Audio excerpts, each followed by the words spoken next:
வணக்கம் நண்பர்களே, உங்கள் வெற்றியை நோக்கி எங்கள் பயணம்.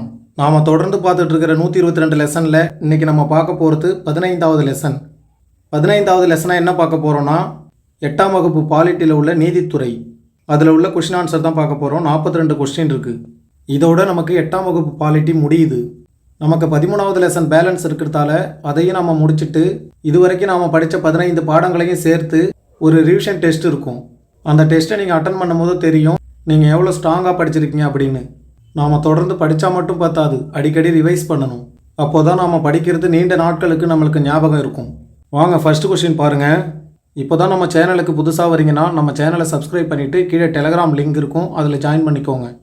அரசியலமைப்பு சட்டத்தின் பாதுகாவலனாக விளங்குவது எது அப்படின்னு கேட்டிருக்கிறாங்க. அரசியலமைப்பு சட்டத்தின் பாதுகாவலனாக விளங்குவது எதுனா ஆப்ஷன் பி, நீதித்துறை. அடுத்து பாருங்க, தவறான கூற்றை தேர்ந்தெடு. மக்களை ஆள்வதற்கு ஒரு அரசாங்கத்தாலோ அல்லது நிறுவனத்தாலோ விதிக்கப்படும் விதிகளின் அமைப்பு நீதித்துறை ஆகும். சட்டப்படி ஒரு நாட்டின் பெயரால் நீதியை வழங்குகின்ற நீதிமன்றங்களின் அமைப்பு சட்டம் ஆகும். இதில் எது தவறு அப்படின்னு கேட்டிருக்கிறாங்க. இதற்கான ஆன்சர் என்னன்னா ஆப்ஷன் சி. கொடுத்துருக்கிற ரெண்டுமே நமக்கு தவறு. மக்களை ஆள்வதற்கு ஒரு அரசாங்கத்தாலோ அல்லது நிறுவனத்தாலோ விதிக்கப்படும் விதிகளின் அமைப்பு நீதித்துறையில் சட்டம். அப்படியே நமக்கு மாற்றி கொடுத்துருக்குறாங்க. ரெண்டு பாருங்கள், சட்டப்படி ஒரு நாட்டின் பெயரால் நீதியை வழங்குகின்ற நீதிமன்றங்களின் அமைப்பு நீதித்துறை. நமக்கான ஆன்சர் என்னன்னா ஆப்ஷன் சி தான். அடுத்து 3வது கொஸ்டின் பாருங்கள். பண்டைய காலத்தில் நீதி என்ற கருத்து எதனுடன் தொடர்புடையதாக இருந்தது அப்படின்னு கேட்டிருக்கிறாங்க. பண்டைய காலத்தில் நீதி என்ற கருத்து சமயம் என்பதோடு தொடர்புடையதாக இருந்தது. Option D. அடுத்து 4வது கொஸ்டின் பாருங்கள். சரியான கூற்றை தேர்ந்தெடு. கூற்று 1 பாருங்கள். பண்டைய காலத்தில் நீதியின் மூலாதாரமாக விளங்கியவர் அரசர். அரசர் தான் நீதியோட மூலாதாரமாக இருந்திருக்கிறாரு. அடுத்து பாருங்கள்.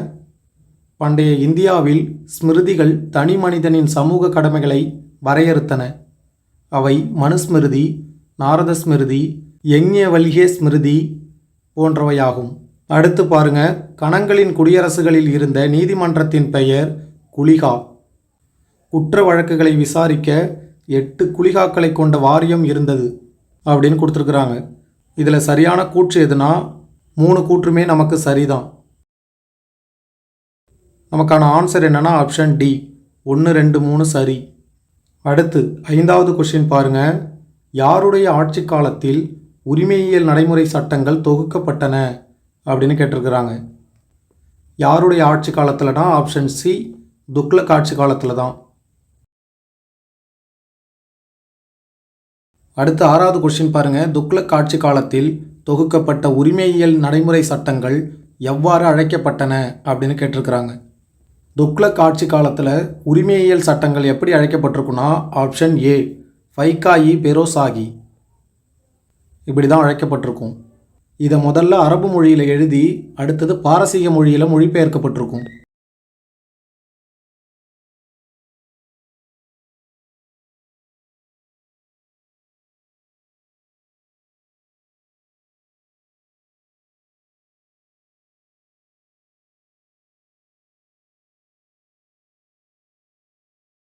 இந்த ஃபைகாயி பெரோசாகி அப்படிங்கிற உரிமையியல் சட்டங்களை ஒரு சட்ட தொகுப்பாக மாற்றிருப்பார் 1670.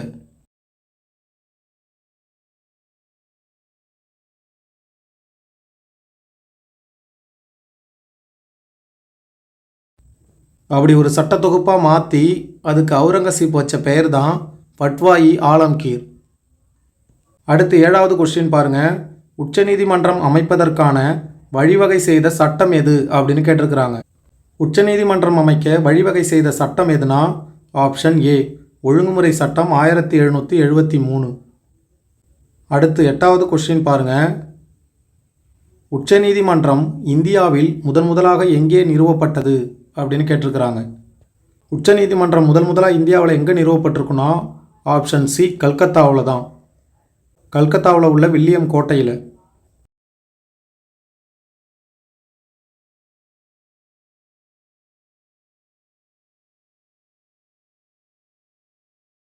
இதோட முதல் தலைமை நீதிபதியாக யார் இருந்திருப்பான்னா சர் எலிஜா இம்பே.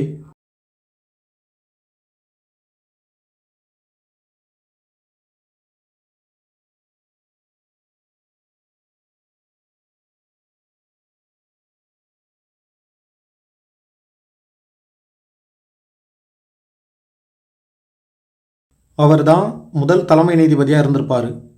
அடுத்து பாருங்க, மதராஸ் மற்றும் பம்பாய் ஆகிய இடங்களில் உச்சநீதிமன்றங்கள் எந்தெந்த காலகட்டங்களில் நிறுவப்பட்டது அப்படின்னு கேட்டிருக்கிறாங்க.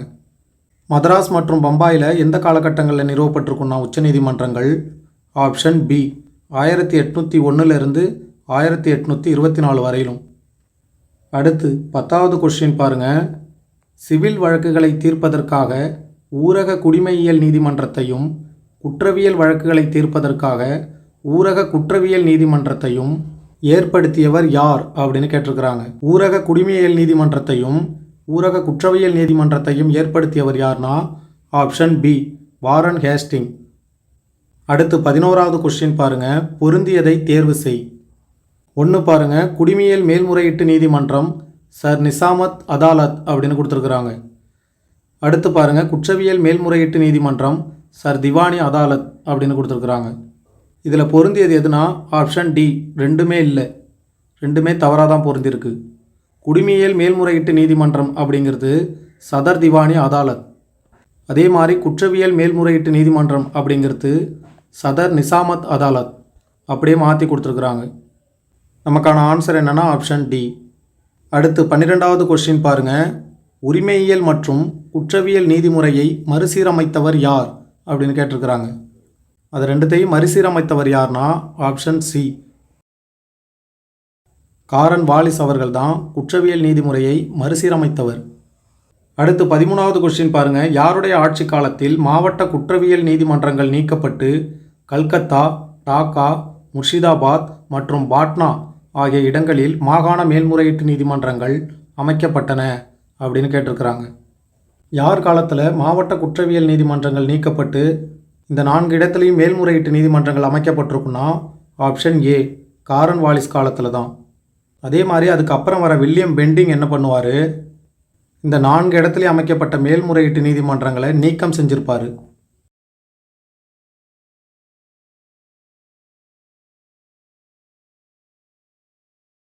காரன் வாலிஸ் ஏற்படுத்தின மேல்முறையீட்டு நீதிமன்றங்களை நீக்கியவர் யார்னா வில்லியம் பெண்டிங். அடுத்து 14வது கொஸ்டின் பாருங்கள். இந்தியாவின் மிக பழமையான உயர்நீதிமன்றம் எது அப்படின்னு கேட்டிருக்கிறாங்க. இந்தியாவோட மிக பழமையான உயர்நீதிமன்றம் எதுனா ஆப்ஷன் சி கல்கத்தா உயர்நீதிமன்றம் தான். இதை எப்போ கட்டியிருப்பாங்கன்னா 1862. இந்தியாவின் மிக பழமையான உயர்நீதிமன்றம். அடுத்து பாருங்கள், இந்திய நாட்டின் மிகப்பெரிய உயர்நீதிமன்றம் எது அப்படின்னு கேட்டிருக்கிறாங்க. பழமையானதுனா கல்கத்தா உயர்நீதிமன்றம். இந்திய நாட்டின் மிகப்பெரிய உயர்நீதிமன்றம் எதுனா ஆப்ஷன் டி அலகாபாத் உயர்நீதிமன்றம். அடுத்து 16வது கொஸ்டின் பாருங்கள். சதர் திவானி அதாலத், சதர் நிசாமத் ஆகியவை எங்கு நிறுவப்பட்டன அப்படின்னு கேட்டிருக்கிறாங்க. எங்கு நிறுவப்பட்டிருக்குன்னா ஆப்ஷன் பி அலகாபாத். அடுத்து பாருங்கள், இந்திய சட்டங்களை நெறிமுறைப்படுத்திய சட்ட ஆணையம் யாரால் நிறுவப்பட்டது அப்படின்னு கேட்டிருக்கிறாங்க. இந்திய சட்டங்களை நெறிமுறைப்படுத்திய சட்ட ஆணையம் யாரால் நிறுவப்பட்டிருக்குன்னா ஆப்ஷன் பி மெக்காலே அவர்களால். 18வது கொஸ்டின் பாருங்கள். இந்திய சட்ட ஆணையத்தின் அடிப்படையில் உருவாக்கப்பட்ட சட்டங்களின் பொருந்தாததை தேர்ந்தெடு அப்படின்னு கொடுத்துருக்குறாங்க. பொருந்தாதது எதுனா ஆப்ஷன் டி தான். இந்திய அரசு சட்டம் மட்டும்தான் பொருந்தாது. மற்ற 3மே இந்திய சட்ட ஆணையத்தின் அடிப்படையில் உருவாக்கப்பட்டது. உரிமையியல் நடைமுறை சட்டம் 1859, இந்திய தண்டனை சட்டம் 1860, குற்றவியல் நடைமுறை சட்டம் 1861. இதில் நமக்கு பொருந்தாதது எதுனா ஆப்ஷன் டி தான். இந்த இந்திய அரசு சட்டம் 1935 என்ன பண்ணியிருக்குன்னா கூட்டாட்சி நீதிமன்றத்தை உருவாக்கியிருக்கும்.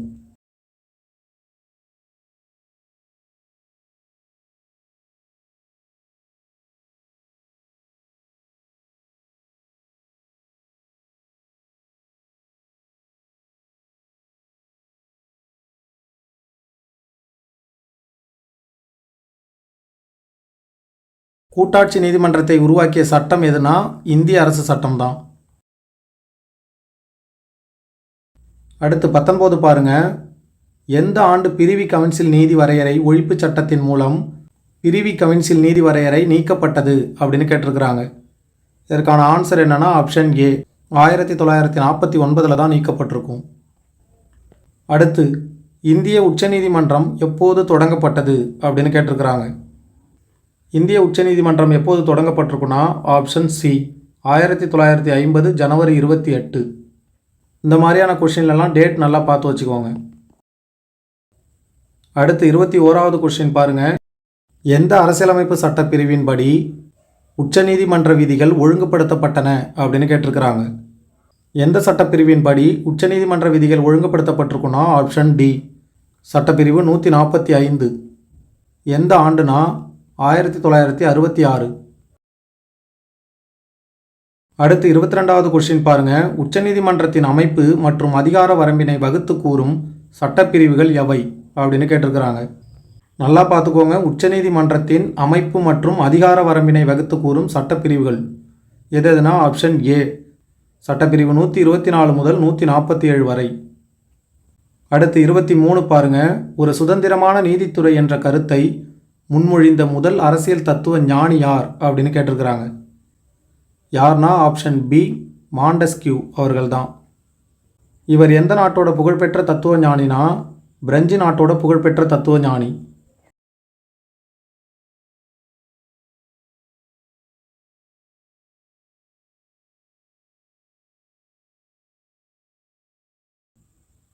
அடுத்து 24 பாருங்கள். கூற்றுகளுக்கு பொருத்தமானதை தேர்ந்தெடு. அதாவது கூற்றுகளை கொடுத்துட்டு அதற்கு பொருத்தமான நீதிமன்றத்தை தேர்ந்தெடுக்க சொல்லியிருக்கிறாங்க. ஃபஸ்ட்டு பாருங்கள். இதன் முடிவுகள் அனைத்து நீதிமன்றங்களையும் கட்டுப்படுத்துகிறது. உயர்நீதிமன்ற நீதிபதிகளை இடமாற்றம் செய்யலாம். எந்த ஒரு நீதிமன்றத்தின் வழக்குகளையும் தம் கட்டுப்பாட்டிற்கு கொண்டு வர முடியும். வழக்குகளை ஒரு உயர்நீதிமன்றத்திலிருந்து மற்றொரு உயர்நீதிமன்றத்திற்கு மாற்றலாம். இதெல்லாம் நமக்கு பார்த்தாலே தெரியும் பெரிய பெரிய அதிகாரங்கள் கொண்டது. அப்போது பெரிய அதிகாரங்கள் கொண்டது எதுவாக இருக்குன்னா ஆப்ஷன் ஏ உச்சநீதிமன்றம் தான். அனைத்து நீதிமன்றங்களையும் கட்டுப்படுத்துகிறது. உயர்நீதிமன்ற நீதிபதிகளை இடைமாற்றம் செய்யுது. எந்த ஒரு நீதிமன்ற வழக்கையும் தன்னோட கட்டுப்பாட்டில் கொண்டு வருது. ஒரு உயர்நீதிமன்றத்திலிருந்து இன்னொரு உயர்நீதிமன்றத்திற்கு வழக்குகளை மாற்றுது. இவ்வளவு அதிகாரங்களையும் கொண்டது எதுனா உச்சநீதிமன்றம் தான். அடுத்து பாருங்கள் 25. தவறானதை தேர்ந்தெடு. மாவட்ட நீதிமன்றம் பற்றி கொடுத்துருக்குறாங்க. மாவட்ட நீதிமன்றம் மாவட்ட எல்லைக்குள் எழும் வழக்குகளை கையாளுகிறது. ஆப்ஷன் ஏ நமக்கு சரி. அடுத்து பாருங்கள். கீழ் நீதிமன்றங்கள் வழங்கிய தீர்ப்பின் மேல்முறையீடுகளை விசாரிக்கிறது. பியும் நமக்கு சரிதான். அடுத்து பாருங்கள். கடுமையான குற்றவியல் தொடர்பான வழக்குகளை தீர்மானிக்கிறது. சியும் நமக்கு சரியாக தான் இருக்குது. ஆப்ஷன் டி தான் ஆன்சர். அதாவது தவறானது எதுவும் இல்லை. 26 பாருங்கள். கீழே உள்ள கூற்றுகளுக்கு பொருத்தமான அதிகாரம் பெற்ற நீதிமன்றத்தை தேர்ந்தெடு. 1 பாருங்கள். கீழ் நீதிமன்றங்களில் இருந்து வரும் மேல்முறையீடுகளை விசாரித்தல். 2 பாருங்கள். அடிப்படை உரிமைகளை பெறுவதற்காக நீதி பேராணைகளை வழங்கும் அதிகாரம். அடுத்து மாநிலத்தின் எல்லைக்குள் உள்ள வழக்குகளை விசாரிக்கும் அதிகாரம். கடைசியாக பாருங்கள். கீழே நீதிமன்றங்களை கண்காணிக்கும் மற்றும் கட்டுப்படுத்தும் அதிகாரம். இதை கீழ் நீதிமன்றங்கள் மாற்றிக்கோங்க. இந்த கூற்றுகளுக்கு பொருத்தமான நீதிமன்றத்தை தேர்ந்தெடுக்க சொல்லியிருக்கிறாங்க. நீதி பேராணைகள்னு வந்தாலே உச்ச நீதிமன்றமாக இருக்கணும், இல்லைனா உயர்நீதிமன்றமாக இருக்கணும். இதற்கான ஆன்சர் என்னென்னா ஆப்ஷன் பி உயர்நீதிமன்றம். அடுத்து 27வது கொஸ்டின் பாருங்கள். லோக் அதாலத் பற்றிய கூற்றுகளில் தவறானதை தேர்ந்தெடு அப்படின்னு கொடுத்துருக்குறாங்க. இதற்கான ஆன்சர் என்னென்னா ஆப்ஷன் டி தவறானது எதுவும் இல்லை. ஆப்ஷன் ஏ பாருங்கள். விரைவான நீதியை வழங்க லோக் அதாலத் அமைக்கப்பட்டது. இது மக்கள் முன்னிலையில் மக்கள் பேசும் மொழியிலேயே பிரச்சனையை விசாரித்து தீர்வு காண்கிறது. ஒரு ஓய்வு பெற்ற நீதிபதி, ஒரு சமூக பணியாளர், ஒரு வழக்கறிஞர் ஆகிய 3 நபர்கள் கொண்ட அமர்வு இதற்கு தலைமை வகிக்கும். 3மே நமக்கு சரிதான். லோக் அதாலத் பற்றிய கூற்றுகளில் நமக்கு எதுவுமே தவறானது இல்லை. சிலபஸ் சம்மந்தமாக வர எல்லாத்தையும் நல்லா பார்த்து வச்சுக்கோங்க. அடுத்து 28 பாருங்கள். லோக் அதாலத் முதலில் எங்கே தொடங்கப்பட்டது அப்படின்னு கேட்டிருக்கிறாங்க. லோக் அதாலத் முதலாக எங்கே தொடங்கியிருப்பாங்கன்னா ஆப்ஷன் சி குஜராத்தில் தான். குஜராத்தில் உள்ள ஜூனாகத் அப்படிங்கிற இடத்துல தான் தொடங்கியிருப்பாங்க. எந்த ஆண்டில் தொடங்கியிருப்பாங்கன்னா 1982.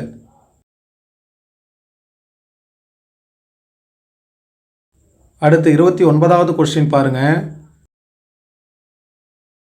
நீண்ட காலமாக நிலுவையில் உள்ள வழக்குகள் மற்றும் கீழ்நீதிமன்ற வழக்குகளை முடிவுக்கு கொண்டு வரும் நோக்கத்திற்காக உருவாக்கப்பட்ட விரைவு நீதிமன்றங்கள் எப்போது உருவாக்கப்பட்டது அப்படின்னு கேட்டிருக்கிறாங்க. விரைவு நீதிமன்றங்கள் எப்போ உருவாக்கப்பட்டிருக்குன்னா ஆப்ஷன் ஏ 2000 தான். அடுத்து 30வது கொஸ்டின் பாருங்கள். கீழ்காணும் கூற்றுகளை கவனி. கூற்று 1 பாருங்கள். மாவட்ட அளவில் சிவில் வழக்குகளை விசாரிக்கும் நீதிமன்றங்கள் மாவட்ட நீதிமன்றங்கள். குற்றவியல் வழக்குகளை விசாரிக்கும் நீதிமன்றங்கள் அமர்வு நீதிமன்றங்கள். கிராம அளவில் உரிமையியல் மற்றும் குற்றவியல் வழக்குகளை கையாளுவது பஞ்சாயத்து நீதிமன்றங்கள். நில ஆவணங்கள் தொடர்பான வழக்குகளை விசாரிப்பது வருவாய் நீதிமன்றங்கள். இந்த 4மே நமக்கு சரிதான். நமக்கான ஆன்சர் என்னன்னா ஆப்ஷன் சி 1 2 3 4 சரி. மாவட்ட அளவில் மாவட்ட நீதிமன்றங்கள் குற்றவியல் வழக்குகளை அமர்வு நீதிமன்றங்கள் விசாரிக்கும்.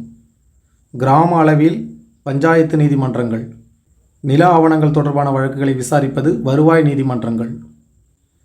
அடுத்து 31 பாருங்க. நீதிமன்றங்கள் தொடங்கப்பட்ட ஆண்டு எது அப்படின்னு கேட்டிருக்கிறாங்க. எந்த ஆண்டுனா ஆப்ஷன் சி 2005. அனைத்து நீதிமன்றங்களும் கணினிமயமாக்கப்படணும் அப்படின்னு சொல்லிட்டு இதை கொண்டு வந்திருப்பாங்க. அடுத்து 32வது கொஸ்டின் பாருங்க. நமது நீதித்துறை நிர்வாகத்திடமிருந்து சுதந்திரமாக இருக்க வேண்டும், அதே வேளையில் திறமை மிக்கதாகவும் இருக்க வேண்டும் என்பதில் அவையில் மாறுபட்ட கருத்து இருக்க முடியாது. மேலும் வினா என்னவென்றால் எப்படி இந்த 2 நோக்கங்களையும் பாதுகாக்க முடியும் என்பதே ஆகும் என்ற கூற்று யாருடையது அப்படின்னு கேட்டிருக்கிறாங்க. இந்த நீதித்துறையை பற்றிய கூற்றை சொன்னவர் யார்னா ஆப்ஷன் ஏ பிஆர் அம்பேத்கர் அவர்கள் தான். அடுத்து 33வது கொஸ்டின் பாருங்க. கீழே கொடுக்கப்பட்டுள்ள 2 கேள்விகளுக்கும் சரியான பதிலை தேர்ந்தெடு அப்படின்னு கொடுத்துருக்குறாங்க. 1 பாருங்க. மக்களாட்சி நாட்டில் டேஷ் முக்கிய பங்கு வகிக்கிறது. 2வது கொஸ்டின் பாருங்க. டேஷ் அரசியலமைப்பு சட்டத்தின் பொறுப்பாளராகவும் அடிப்படை உரிமைகளின் பாதுகாவலராகவும் விளங்குகிறது. இந்த 2 கேள்விகளுக்குமே சரியான பதில் எதுனா ஆப்ஷன் பி நீதித்துறை தான். மக்களாட்சி நாட்டில் நீதித்துறை முக்கிய பங்கு வகிக்கிறது. நீதித்துறை அரசியலமைப்பு சட்டத்தின் பொறுப்பாளராகவும் அடிப்படை உரிமைகளின் பாதுகாவலராகவும் விளங்குகிறது. 34வது கொஸ்டின் பாருங்க.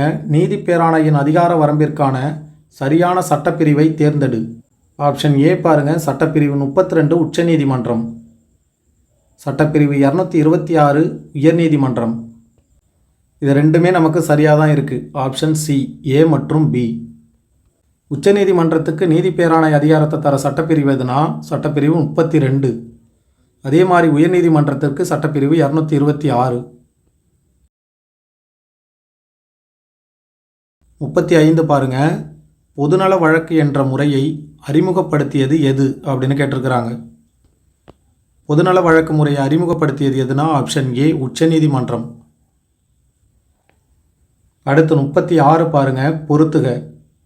உச்சநீதிமன்றம் இறுதி மேல்முறையீட்டு நீதிமன்றம். அடுத்து உயர்நீதிமன்றம் மாநிலத்தின் உயர்ந்த நீதிமன்றம்.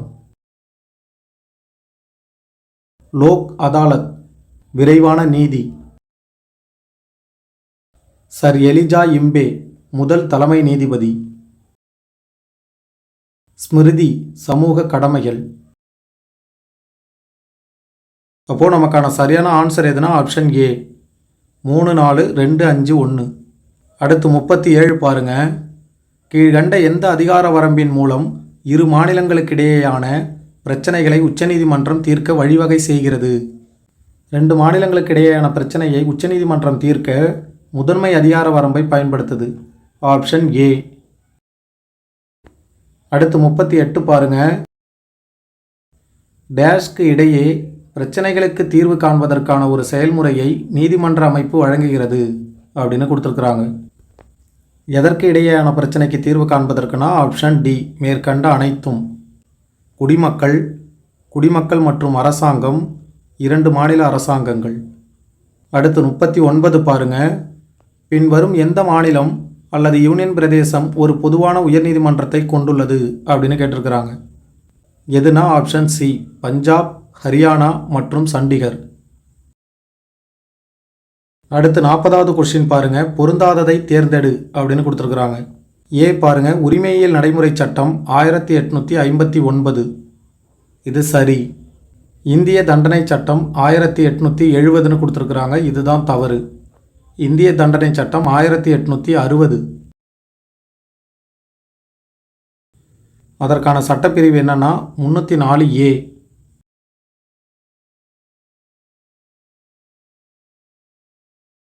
அடுத்து பாருங்க, குற்றவியல் நடைமுறை சட்டம் 1861. இதுவும் நமக்கு சரி. லாஸ்ட்டாக பாருங்கள், இந்திய அரசு சட்டம் 1935. ஆல்ரெடி நம்ம பார்த்துட்டோம், இதுவும் சரி. அடுத்து 41வது கொஸ்டின் பாருங்கள், எஃப்ஐஆர் என்பது டேஷ் அப்படின்னு கொடுத்துருக்குறாங்க. எஃப்ஐஆர் அப்படிங்கிறது முதல் தகவல் அறிக்கை, அதாவது ஃபர்ஸ்ட் இன்ஃபர்மேஷன் ரிப்போர்ட் அப்படின்னு சொல்லுவாங்க. அடுத்து 42வது கொஸ்டின் பாருங்கள், இது உங்களுக்கான கொஸ்டின். தற்போது, அதாவது இப்போ 2025 தற்போது உச்சநீதிமன்றத்தின் தலைமை நீதிபதியாக இருக்கும் B.R. கவாய் அவர்கள் இந்தியாவின் எத்தனையாவது உச்சநீதிமன்ற தலைமை நீதிபதி அப்படின்னு கேட்டிருக்கிறாங்க. இதற்கான சரியான பதிலை நீங்கள் தான் சொல்லணும். இந்த B.R. கவாய் அப்படிங்கிறதுல B.R.க்கான மீனிங் என்னன்னா பூஷன் ராதாகிருஷ்ணன்.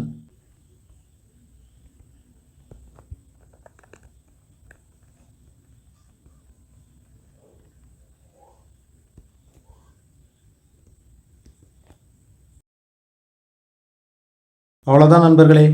அடுத்து லெசன் 16 சந்திப்போம். ரிவிஷன் டெஸ்ட் எப்போன்னு நான் உங்களுக்கு டெலகிராமில் சொல்கிறேன்.